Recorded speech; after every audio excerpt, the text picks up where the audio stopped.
everybody, welcome back to my channel. We're going to do these 3 easy DIYs from the Dollar Tree. First one is the moss covered bunny.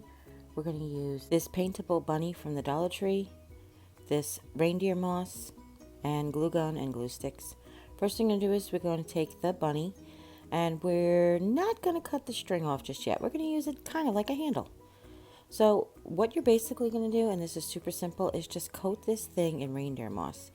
Now, you don't want to burn your fingers with the hot glue, so I've been putting it down sort of loosely and then going back in a second or two and smushing it down till it's completely flat. And as we go on, this sort of is just going to look like a big blob of moss, but we're going to go ahead and trim it a little bit like a bonsai tree when we're done. So keep that in mind. Now, before we cover his ears and his bottom, we're going to go ahead and make sure we fasten down all the glue everywhere, and we're going to trim him up. We want to trim him up to look more like enhance his bunny shape. And you'll see where if I've cut some and some of the ceramic has got more exposed, I just took some of the scraps and glued them back. The reason we're leaving the ears till the very end is we want to take some directional moss and make it look like he's got ears that are made of grass. So you'll see that when it comes up. But we're just going to continue to trim all around his little bunny butt and around his feet and especially around his face, because we want to see his face especially. So again, just filling in wherever is left over.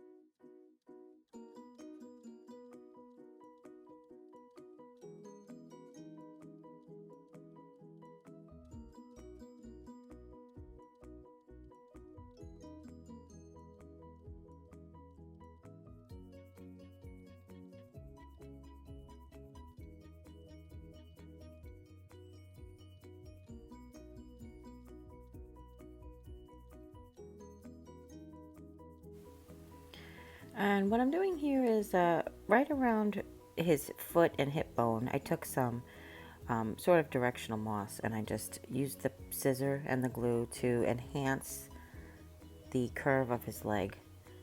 Now I think it's okay, we can go ahead and cut the string off because we're going to glue down his ear hair.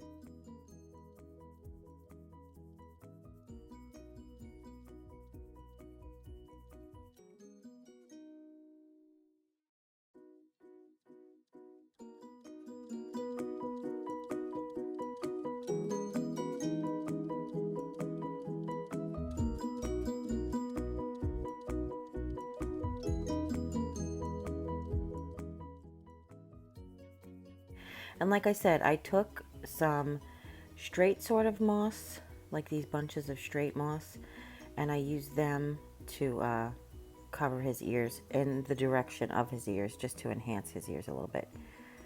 And we're also going to take a poofy of the moss and put it where his tail should be, or is. So hopefully you can see here, it's just, I don't even know how to describe it, celery-like moss. That doesn't make sense. But basically straight pieces, and I'm just putting them over his ears and on the sides of his ears. And again, just to make it look like his ears are a little longer and made out of moss.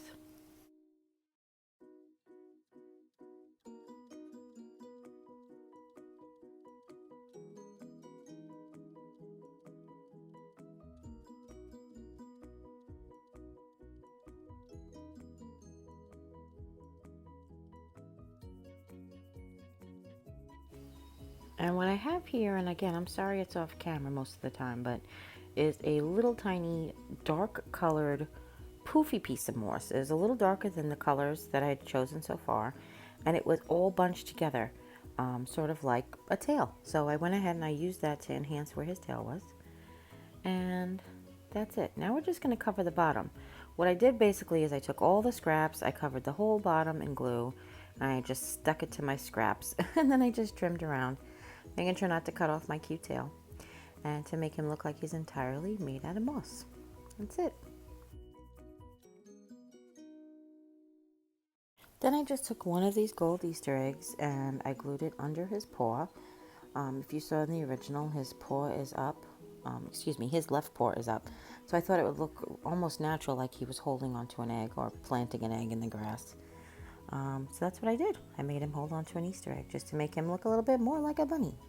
Now, of course, you guys know that if they had bigger bunnies at the Dollar Tree, this would look so much better, but I think he came out super cute, and I hope you really enjoyed it. Now we're going to go on to this egg garland, which was inspired by Loveli Channel. Lisa at Loveli Channel did one with baker's twine, a little bit different, but I wanted to honor it, and I thought it was super cute. So you get these three bags of eggs.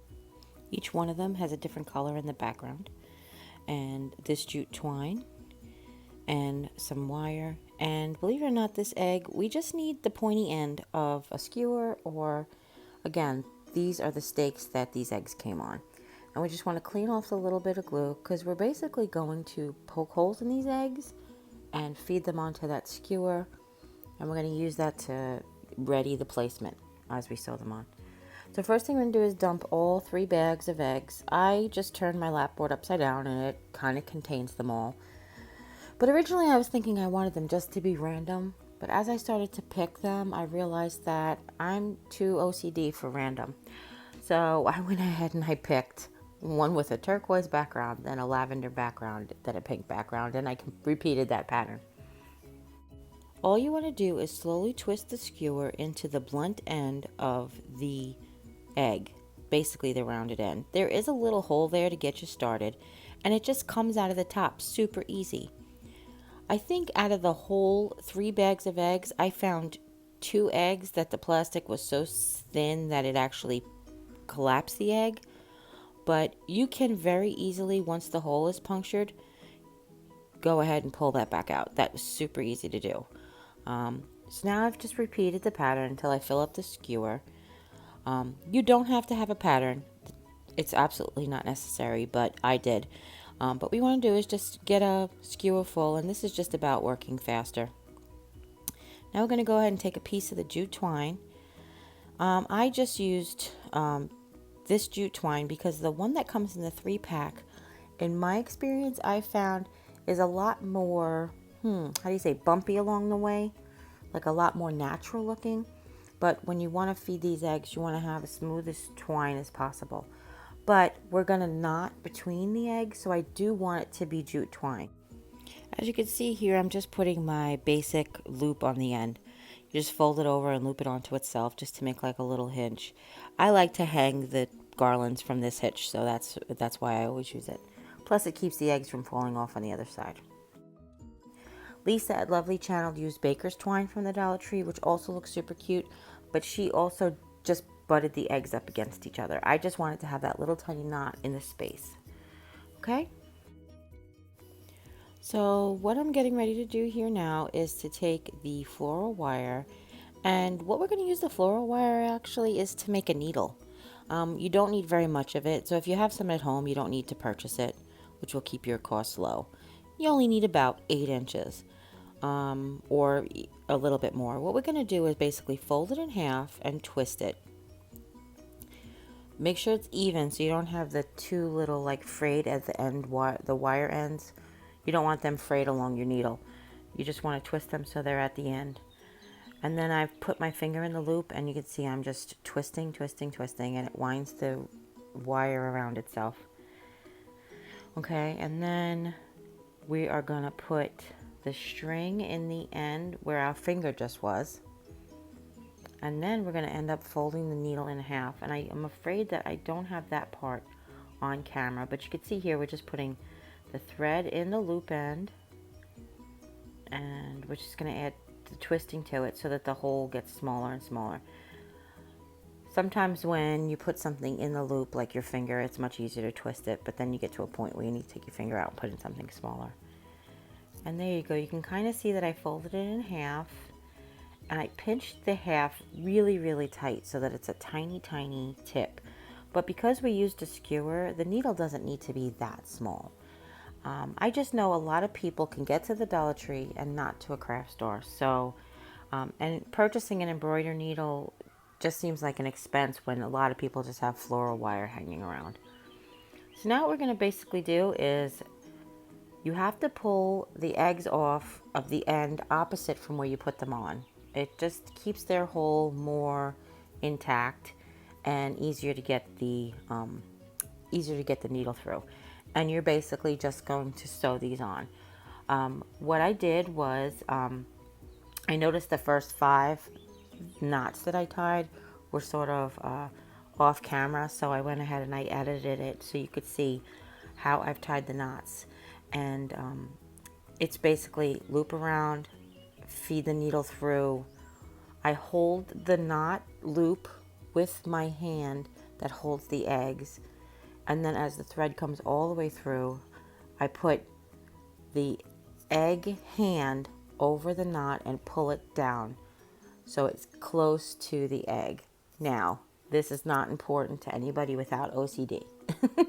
You can actually do this any way you want. If you space the knots out more haphazardly, it actually would look more rustic. It would actually look like more provincial. So, and then I just repeated this process the entire length of string.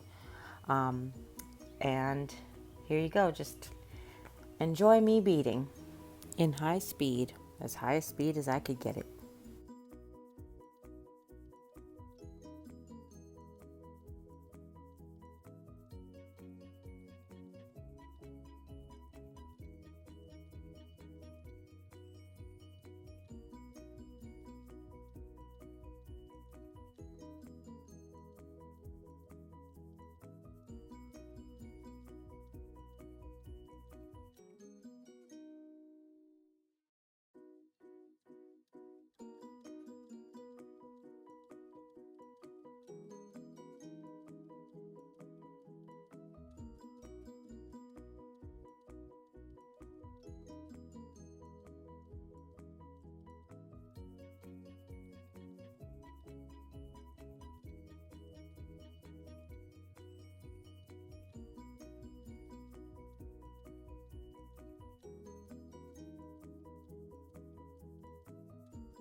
Here you can see I'm getting towards the end of my string, which is actually what dictated me finishing.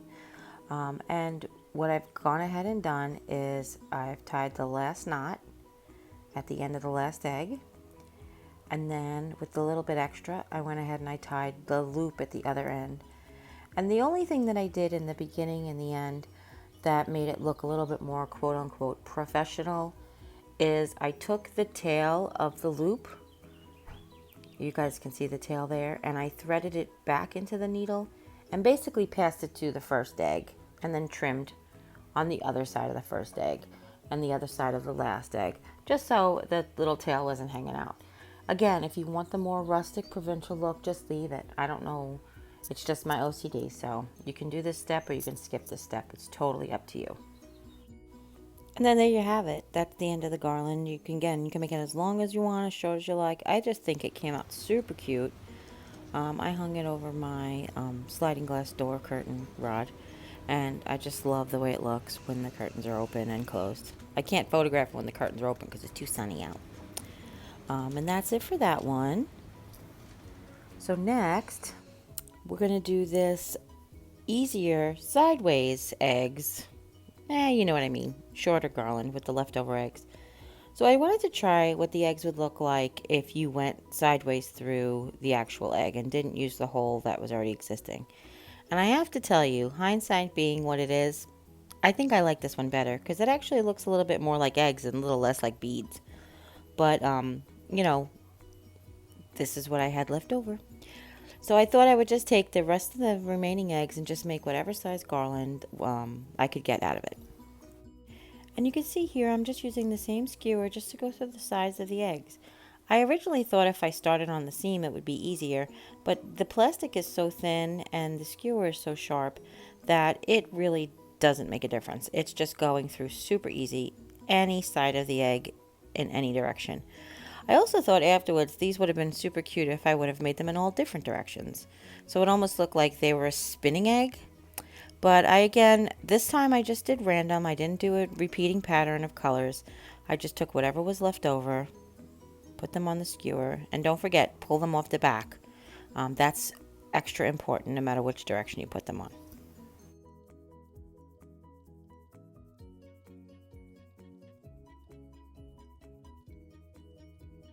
And this time I took just a little over 1 arm's length of jute twine. Again, I just used the same needle as the last garland, and I just went in the same direction. I went in the one side, came out the other, the same direction that the skewer went in, and I just continued on and on and on and on. And I figured I could space them out later depending on how many eggs I got on there and how big the twine ended up being.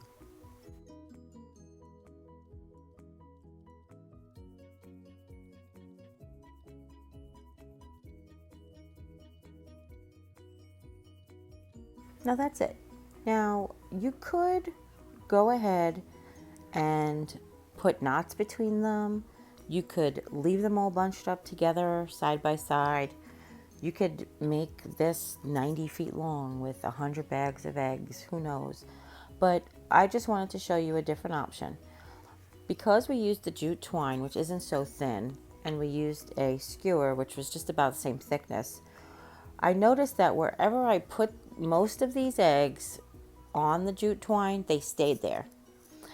Basically, the tension of the twine in the hole is keeping the eggs in place. So I just decided to go ahead and space them out evenly. First, I tried 2 finger lengths, and then I ended up having a lot of twine left. Actually, technically, I started 3 finger lengths, and there wasn't enough. So then I went to 2 finger lengths, and still wasn't enough. So I ended up doing 1 finger length, and it ended up being just right.